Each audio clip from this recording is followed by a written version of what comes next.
Hello mga idol, magluluto tayo ngayon ng pusit at ito yung ating mga ingredients. Adobong pusit na natin lulutuin, meron tayong sibuyas, itong hiniwa na sili green, bell pepper, at yung main event natin, yung pusit natin na fresh na maliliit. Siya yung ating adudubuhin, may sibuyas, bawang at saka luya. Okay mga idol. Lagyan din natin siya ng mamasitas oyster sauce. Kasama na yung tuyo, konting asin, at paminta.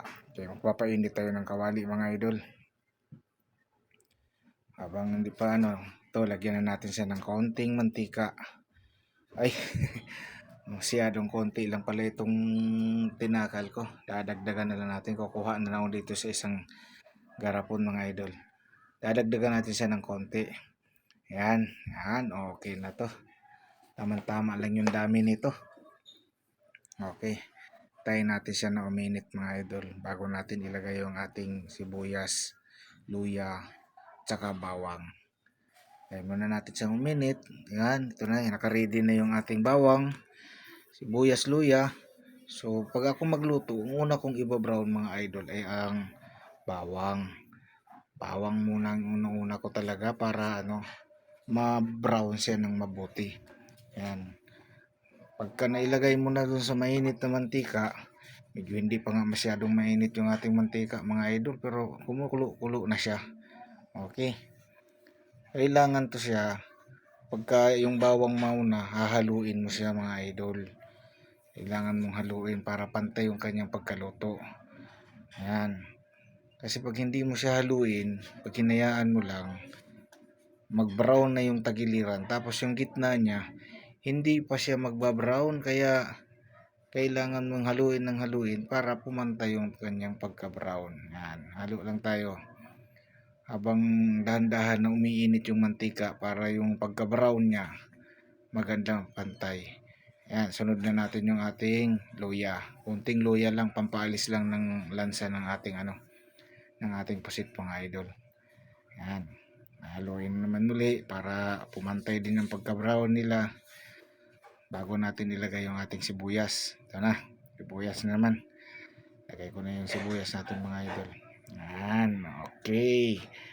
Pinagsama na natin yung tatlong ingredients, yung bawang, luya at saka sibuyas. Yan, ang bango na. Halo lang. Yan, haluin lang natin, haluin. Wag lang tayong magsawa sa paghalo kasi para hindi siya masunog. Yan, okay na. Medyo okay na, Tingnan ko yung kung natuyo na ba talaga yung pusit natin. Dinidrain ko to mga idol para para walang tubig na mapasama. Pero alam mo naman, pag yung pusit ang lulutuin, magtutubig talaga siya. Yan, ito na. Ilalagay ko na yung nakadrain na pusit. Maliliit kasi ito na pusit. 1 kilo ito mga idol. Ilagay ko na. Yan, oy. Ito na. Yan. Parang mahina yung ating apoy. Hindi talaga kumukulo Okay. Haluin natin. Tingnan natin yung ilalim. Kailangan pantay rin yung pagkaluto nito. Kailangan ilagay ko muna itong lagayan. Yan. Haluin natin para yung naluto sa ilalim, yung sa ibabaw naman ang umiilalim. Bago natin takpan ng bagya mamaya. Dandahan lang ang paghalo nito para hindi siya madurog. Yan. Haluin ko pa nga siguro to. Tingnan natin.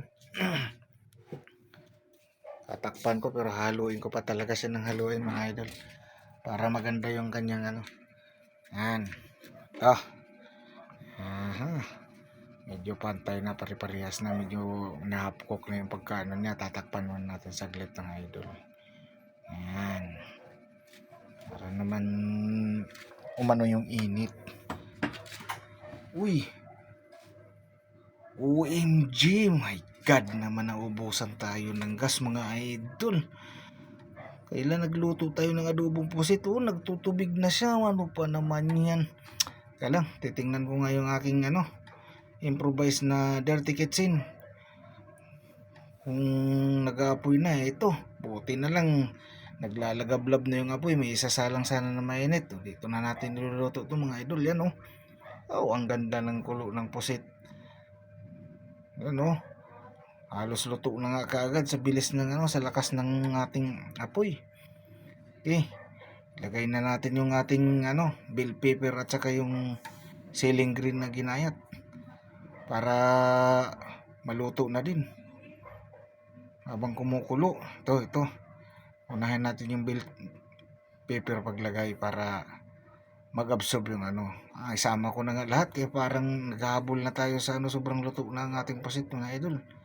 Oh, haluin natin ng mabuti para parehas yung ng mga pang yung ating red bell pepper at saka yung siling sigang na ginayat. Okay. Kunin ko muna dahil malayo pa yung ating panimpla. Kukunin ko na, doon naiwan sa ating kusina na nauubusan ng gas. Walang niya talaga. Kung kailan nauubusan tayo ng gas, saka pa naman nagluluto tayo ng adobo saka nauubusan ng gas. Bihira talaga. Kaya lang bubuksan ko lang yung yung mamasitas na oster. Okay, lagyan na natin ng tuyo. Importante talaga sa adobo, tuyo sa kasuka para hindi kaagad masisira.